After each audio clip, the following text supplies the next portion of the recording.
Hi folks, I just wanted to put a little video online here for those who are going to university. Normally we would do a little course for a couple of hours with some free food. That always works for students, and a bit of chat about what university is going to look like when you get there. And because we can't do that this year, we're just going to stick this video online and hope it's a little bit helpful. Normally chatting through these ideas is more helpful, looking at what you personally are doing. So if you have any questions, you can get in touch with me through the church website or by email. And if you're wanting to have a proper discussion, I'm happy to do that. I love university. I've been to 4 different universities. I've studied at 4 different universities. I've tutored, I've lectured, I've done support in university, and I really enjoy the atmosphere. I love what it is. I love the idea of all this learning and people trying things. But I know there's folks from our town that have really struggled. They've gone away to university and it's been difficult. So I want you to think through some things before you go to help you be ready for what university is. Does that make sense? I'm going to put a set of notes on the church website. I'll put a link down in the comments that you can connect to, so that you can get just a little bit of notes that summarize really what I'm talking about here today, just to help you think it through. As I said, if you want to talk about it personally, I'm happy to do that. University, one of the most amazing things about it is just the idea that you're starting all over again. I remember the first day I went to a pre-term weekend. Before university started, the Christian Union in this case had a weekend away, and anybody could go along and meet people before they went to university. So I turned up at this weekend. It was the same when I turned up to my classes and my first lineup to get my photo taken or whatever it was. But the first thing people say is, "What is your name?" And at this point, you can answer anything at all. Isn't that really weird? I know that sounds stupid, but you see, from the first moment you start at university, you can say whatever you want. You can be whoever you want. You can completely start again, and you're the one who defines yourself. So my nickname at school had been Arf. So my answer when somebody said, "What is your name?" Arf. And everybody looks at you funny, but you get known very quickly. Oh, that's Arf, because it's a weird name. You see, university is about me making the choices about how people will see me and what I'll get involved in and what I'll do. And so I had the opportunity to start all over again. Now, I know for some folks, when they leave the town that they're brought up in, they leave their friends, they leave their family, they leave a lot of their identity there. And for some people, that's very hard. For me, that was easy. I wanted to move on. I wanted to try again. I wanted to start new things. And so you have to be aware that going to university means leaving behind a whole lot of stuff that was comfortable, that was easy for you. You saw your friends every day at school. You saw what was going on with their lives, and they knew you, and your family was there all the time. And suddenly that's not the case. So you need to make some plans for how you're going to fit in this new place, who you're going to be. And if you leave it to the last minute, if you leave it till you arrive, you'll not know what to be. You'll not know what to say. You'll not know what to do. So make some decisions about your identity before you go.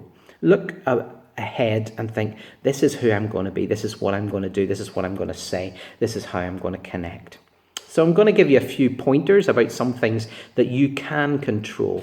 Not everything you can control is there, but there are some things that you really can control. Make some decisions that will help you. So here's a few thoughts about starting again and what that might look like for you. Making good decisions matters. Making good decisions matters. If you decide that you're going to go and just drink all day, every day, actually you can. A lot of people do that. They go to university, they drink all day, every day, they have a laugh, they have sex with a whole bunch of people, and they come home feeling rubbish. And they probably don't get the grades they should be getting. They probably don't get involved in anything deeper and more meaningful. They just have a laugh. I understand why people do that, but you can get so much more out of university. what you've done is joined this melting pot of exciting things that are going on. There are people from all over the world. There are bits of information that you couldn't find out anywhere else. There are things that you can try that would cost you a fortune other places, but at university are very cheap. And there's lots of stuff that you can connect to wherever you go. So let's make some good decisions. Let's think about what we're doing and let's make some plans. The first thing I assume you know is what university you're going to and what course you're doing. If you're unsure about this, or if you're doing it next year, or if you're not there yet, then take some time to think about that. There are really two types of university. There are campus universities, which are all in one place, sometimes outside a town or slightly disconnected from the town. And then there are the sort of universities that are spread out all over city with different buildings in different places. If you go to Edinburgh, you'll have both kinds of university. You'll see them there, and you can say, okay, well, what do I enjoy? You see, the campus university can feel almost like a home from home. You can get to know people. It's a smaller environment. The universities that are spread out across the city, you can try things across the city that aren't connected to the universities, and you can try and get involved in other things, maybe a church that's there, or other things in the town. So you've got to decide, well, what do I want? Do I want to be somewhere that I can blend in and connect? Or do I want to be somewhere with bigger ideas and bigger opportunities? Make that decision. But assuming you know where you're going and what course you're doing, let's think through some of the other things that might be something you can plan for. First of all, there's money. I know that seems obvious that money matters, but there are lots of things that you can prepare for to do with your money. The universities in Scotland provide free tuition places for Scottish students, and you're very lucky to have that experience. Students in the rest of the UK come out with a debt of £30,000 before they even get started on anything. Now, it's a reasonable debt, and I'll explain that in a minute when I start talking about student loans. It's not a stupid debt, but it's something that you're very lucky to not have to carry. And so if you're going to university and you're studying, you should be able to budget more easily. When I was a student, first of all, I had to have a job. I couldn't afford to not work. And so I worked a Wednesday night and a Saturday morning, 8-hour shifts in a petrol station that I'd worked in before I started university. It wasn't big money, but it was enough to keep me going. And it was at home, so I had to go home for some of it. But you'll find that the cost of living is not that cheap. What you need to do is work out just a few of the major costs. Let's take your rent, for example. How much will it cost you to stay somewhere while you're at university? If you're taking out a student loan, you should initially just bracket off that amount of money and realize you will never have that money. That is going straight to pay your rent. There are other things that you might have to pay, fees and things for different things, costs for books and so on, that you really don't have a choice. You've got to pay them. And that money should be set aside as early as you can or as straightforwardly as you can. Once you've got that, you should have a sum of money left. Let me talk about how student loans work. Hopefully that'll help you. What they do is they give you a sum of money. But they set it as a debt against your name. And when you graduate, if you earn over a certain sum of money, they take it off your salary as a tax. Now, that's quite good in the sense that you never have to think about it. Actually, the good thing about student loans are you don't have to carry them. You don't have to think about them. The government does all that work for you. So when you get a student loan, you can spend it, you can use it for things. But what you need to be aware is that once you graduate, they will take it back as a tax. So whenever you get £27,000, you're actually only going to get 26, and the government's going to take £1,000 back every year until you're 45 or something like that. It is what it is. But the good thing about it is you don't have to think about it. You don't have to pay it back until you're earning, and then it's taken as tax. So it's never a debt that hangs over your head. You don't have to wear it or carry it or think about it. They will keep you informed about how much is still outstanding. But I don't think getting a student loan is a bad debt. They will not chase you for it. And once you have to pay it, they will just take it. And there's no thought on your part of what you have to do to get this debt paid off and how will you ever pay back the bank or the loan or whatever. It goes straight out of your salary and it's simple. And that's quite helpful. So I don't think getting a student loan is a bad idea. If you can afford to live without it, great. If your parents are paying your way, you're very lucky. But think about that amount of money you're coming in. It might be around £5,000 at the minute. What can you do with £5,000? Well, if £3,000 is going for rent, you need to separate that off immediately. The other £2,000, then you need to decide what you're going to do with it. Maybe you take £1,000 and split it into the number of weeks you have at university. And you say, well, that is my weekly budget. And the other £1,000 might be for books and things like that, might be for clothes and holidays and trips and things that you want to do. It might be for fun and games, but maybe you leave a contingency there that if you need it, it's there. And when I went to university, I took out a loan and I was able to pay it back at the end of the year and actually make interest on it. I paid back my loan early. And I know there's a few people who can do that. But you need to think about just a weekly budget. If you can simplify it down to a weekly budget, it'll make life a lot easier. Let's say you have £30 a week. If you spend £15 on a pizza on a Tuesday, that's half your budget gone. Now, I'm not saying don't do that, but be aware of where that goes. And then if you're going drinking one night and you spend £25, that means you've got £5 a week to get your food.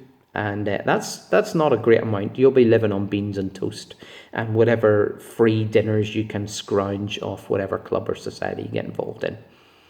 So make a plan. I'm not saying you can't do those things, but be aware of how far money goes. It doesn't go that far.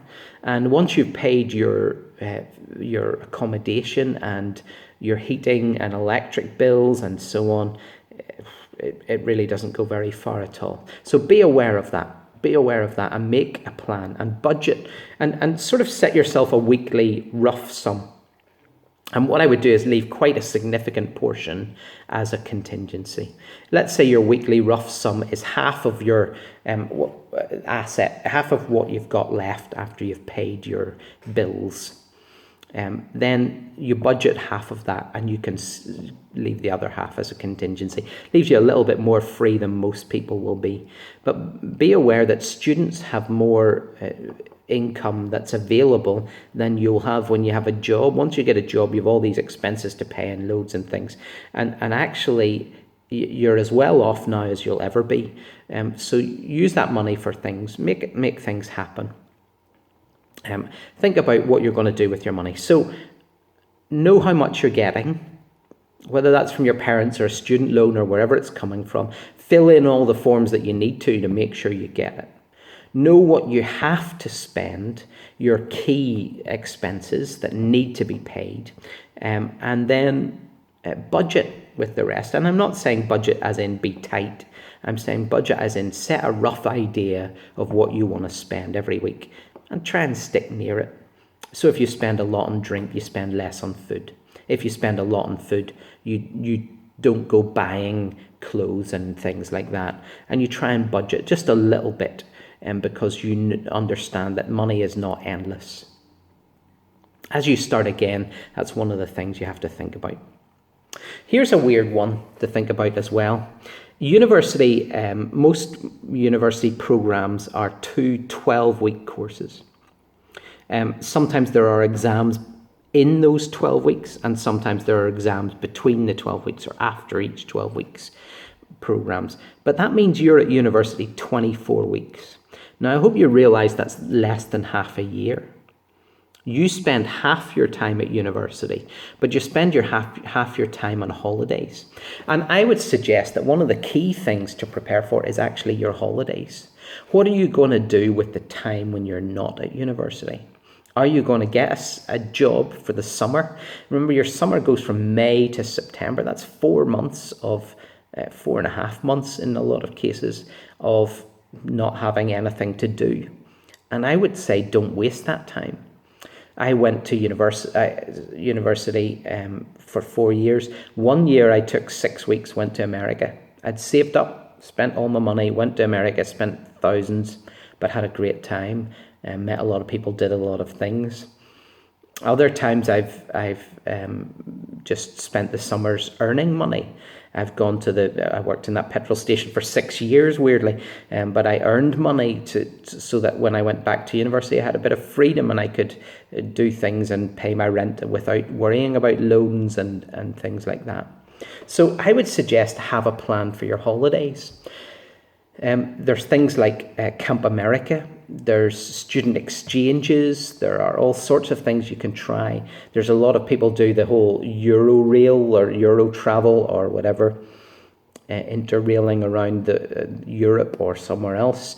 There's a lot of people that just take the opportunity to save up a little bit and go on holidays and do things that are exciting.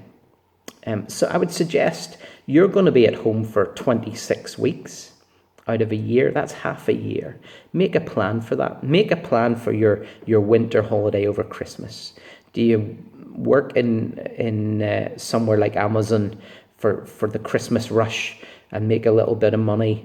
Or do you go on holiday, or do you hang out with your family, or do you meet your friends, or do you do something different? You've got all these options, but I would make a plan for your holidays. So far I've said you need to make a plan for your money and you need to make a plan for your holidays. And I think those two things are very helpful. But one of the more real things is how you actually connect when you're at university. How do you make friends? You're not answering me. It seems simple. I'm a guy who moves on quite easily. I make new friends very quickly. I also lose friends sometimes quite quickly. But that's okay with me. I understand that. And I know that somewhere like university is great because every year there's a whole bunch of new people come and a whole bunch of people leave. And there's this cycle of constant turnover in universities. And I would say you need to try and connect and try and belong. I think when I was at university, I was one of the best known people there. I would walk up and down the university and wave at people. I was at a campus university, so everybody was there, and I'm waving at people, hi, hi, hi, hi, hi, hi, hi, hi, hi, all the way down the university. Actually, sometimes when I was late for class, I had to put headphones in and look at the floor and walk along with my head down so that nobody interrupted me. There wasn't even anything connected to the headphones. It just looked like I was busy because I'd got to know so many people that I struggled to get to class on time. The question is, how do you make friends or how do you connect at university? Here's a few things I would suggest. Join some clubs and societies. It's invaluable. Not just because you make lots of friends, although it's a great way to make friends with the kind of people you want to make friends with. But also because of the opportunities it gives. Let me talk about some of the opportunities I've seen. One of my friends that played volleyball with me, I joined the volleyball club. One of the friends that played volleyball with me, when he was there, somebody said to him, why don't you join the scuba diving club?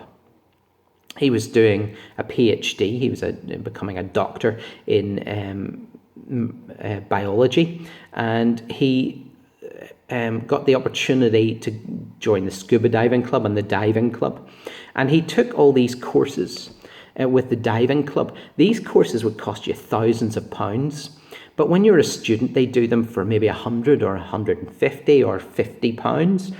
And you're doing these actual qualifications, these certificates that are international qualifications for a tenth of the price or a 50th of the price it would cost if you were doing them in real as a separate person, as somebody who's in that line of work. Well, my friend Gustavo did all these courses. He went diving all over the place. He loved it. He still played volleyball with us, and was great, and we hung out for a long time. But actually, when he was finishing his PhD, he got offered a place in a university in Mexico as a marine biologist. And they said they wanted him because he'd done these qualifications. He'd done these diving qualifications partly for fun, partly to be part of the scuba diving club. But these qualifications changed his career. And he's now lecturing in marine biology in Mexico and having a great time. And those sorts of opportunities to try things, to go and do something new is great. I joined a bunch of clubs. I joined the volleyball club, even though I'd never played volleyball before. I was used to football and badminton and squash and tennis, and I joined all those clubs as well. But they clashed with each other, or they were all at different times that didn't suit me. And so the volleyball club was the one I ended up going back to. I got trained by a really good coach. And the next thing I knew, I was playing international volleyball and coaching and playing all over the place. And I've done some amazing things through volleyball. I've gone all over the world helping other people play volleyball. That wouldn't have happened if I hadn't tried it. I also joined the Computer Society. I joined the International Student Society. The opportunity to meet people from all over the world is amazing. And for you to show them around, they love connecting with locals and seeing what locals see and getting to know Scotland with you. So there's all these opportunities. I particularly loved the Christian Union and the Christians in Sports Society, because I wanted to meet people who I would like, who I would get on with, who had similar values, who wanted the same things. And I wanted to do what God wanted me to do, and so I joined the Christian Union. Whether it's that or something else, try and find people that you like, that you'll get on with. If you don't choose people to connect with, one of two things will happen. Either you become a bit of a loner, and then you'll really not enjoy university, or you'll end up with the few guys that end up near you. Whether that's a couple of people from your class or a couple of people from your halls of residence, but you'll end up with a few friends and they'll start dictating what you do. Let me give you an example of people in halls. If you're in halls with some folks and you've decided, you know what, I'm gonna work really hard. You go in the first night and you work really hard. You find out all the books you need and you write up your plans and all the assignments you need to do and blah, blah, blah. And the folks say to you, oh, why don't you come out with us? But you say, no, I've got stuff to do. And then the next night, you're sitting there trying to do some work and they say, why don't you come out with us? How many nights do you think you'll last? Probably less than a week. If you don't join some clubs and do some things and connect with some people by choice, you'll end up connecting with just whoever's there. And eventually they'll drag you out and you'll start doing whatever they're doing. They'll dictate to you what you do. Now, I'm thankful that the folks that included me at the Christian Union were absolutely amazing.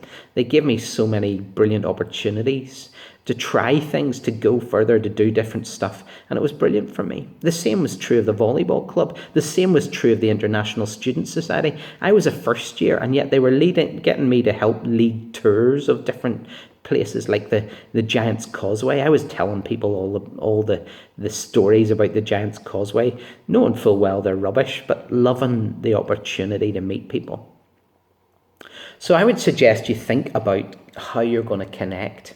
Don't leave it to chance, and don't leave it till you're there. Simple things like this. When you're in class, sit with different people. The first few days, sit with different people. Get to know a few people in your class, not just the same one or two. It might be that you end up with one or two people quite often and you connect with them. But I would say start by sitting with a few different people and maybe even intentionally choose people who seem different from you. I'm not just saying somebody who's a different colour or from a different country, but somebody who maybe has a different style from you, has a different background from you, who maybe if you're studious, they're a bit laid back, or if you're laid back, they're a bit studious. Try and try things. Make the most of every bit of university. So I'd say it's really important to decide what friends you make. If you don't decide, they'll decide for you, and you'll end up with whoever. And that might be good, but it might also be quite troublesome. You might end up with guys who have no ambitions, no plans, and who just want to drink and hang out. And I understand people want to do that, but you can do so much more with university. There's so many great opportunities. So how do you make the right friends is a really interesting question. How involved do you get? I've got about 5 minutes left here, so I'm going to focus on a little bit of studying. People who go to university, some people think, I'm going to be a doctor, I'm going to study really hard, I'm going to do medicine. And sometimes they do. But I think most people find a balance. Most people find actually that they don't study as hard as they think they're going to do. And very often we cram into small periods of time the amount of work we've got to do. That's okay. Actually, it's not crazy. One of the key things about university is deciding what work needs to be done. Whenever you get a job, you're going to have all these deadlines, all these pressures, and you need to be able to control what work needs done and when. Which bits of work are actually your responsibility and which bits are somebody else's responsibility? Very often group projects and things like that are really annoying, but they teach you that we work together and people have different ways of working, and you've got to do your part and connect, and yet not just spend the whole time being a SWAT. I would suggest before you go, have a think about how much work you're going to do. One of the things that's really good to do is to think about what work needs done. The assignments that you need to do. There's no skipping them or getting around them. Actually, these days there probably is, but there shouldn't be. You should have 3 assignments or 2 assignments and an exam for each module that you do. If you're doing 3 or 4 modules a term, you'll have 2 or 3 assignments for each exam for each module. So you're talking about 12 assignments, 12 bits of work to do. At the most, perhaps closer to 6 or 8 or 9. So you're not going to have to do a million different things. There are certain classes that require you to keep lab books or logs, or that require extra reading. If you're doing something like English, you only have about 2 classes a week and you've all these tutorials and things. There's some classes where they take attendance registers because that's how they know people are connecting with the module, and you have to be there. One of the things that I discovered, and it was particularly helpful when I was in final year, was that people plan all this work, but I could actually get up and go to university at 9 in the morning and leave at 5 and do all the work that I was supposed to do, including my final year thesis and all the assignments. I didn't do millions of extra work. I didn't. But whenever I wasn't in class, if I had 20 hours of classes a week, 9 to 5 gives me 35 hours. That gives me 15 hours during the day when I can go and do other work. I would sit in the library, I would go to an empty lab, and I would do bits of work that needed done. I could have gone and hung out with people, and sometimes I did. I could have gone and gone to the bar and played pool and had a laugh. But I figured if I left my evenings free, I would really enjoy them. If I left my weekends free, I could make the most of them. And what I decided was the bit of time that I am most happy to give up is 9 to 5. And so I worked out that if I worked 9 to 5, that gave me loads of time. And I didn't work 9 to 5 every day, but I had that rough idea that if I work 9 to 5, I'll get all my work done. I looked at the assignments I had to do, I did them. If there was bits of work that were not getting marked, I felt it was not necessary to do that bit of work. Maybe it's helpful, maybe I did some of them. I was lucky I was in a very studious class. There were people that were really studious, and I was smart, so they would ask me all these questions and we would connect and we would discuss the assignments and we would think about them together. Now, I was lucky about that, but I didn't sit and work with them all the time. Sometimes we worked together, but sometimes I would go to an empty room. Whatever suits you, try and get a bit of work done. I didn't want to go back to halls and do studying there. I couldn't do studying in that kind of environment. I didn't want to go and spend my nights doing studying because I wanted to play volleyball or play football or play badminton or play squash or go to the Christian Union or hang out with mates or have a party or go to something. And so I had the freedom to do that because I did a bit of studying. I'm not saying don't study. I'm not saying that each course isn't different. Be aware of what your course requires and then do that. Yes, you can rewrite an assignment 50 times, but it's probably no better than the second time you wrote it, maybe even the first. So think about how much you're going to study. Don't over-prepare and don't over-expect yourself to be busy and studying, because actually most people find that the life of university overtakes them. If you need to talk to me about any of these things, send me an email or connect to me through the website. I do want to help you, and if there's anything I can do to make it easier to help you understand what going to university is like, I would love to help. It is a great opportunity. Be aware that you're in charge of everything as you start again, and make the most of your money, make most of the holidays, make most of your time, make most of the studying and the course that you've got, but also make the most friends and enjoy it the most. I hope you have a really good time and make the most of this amazing life.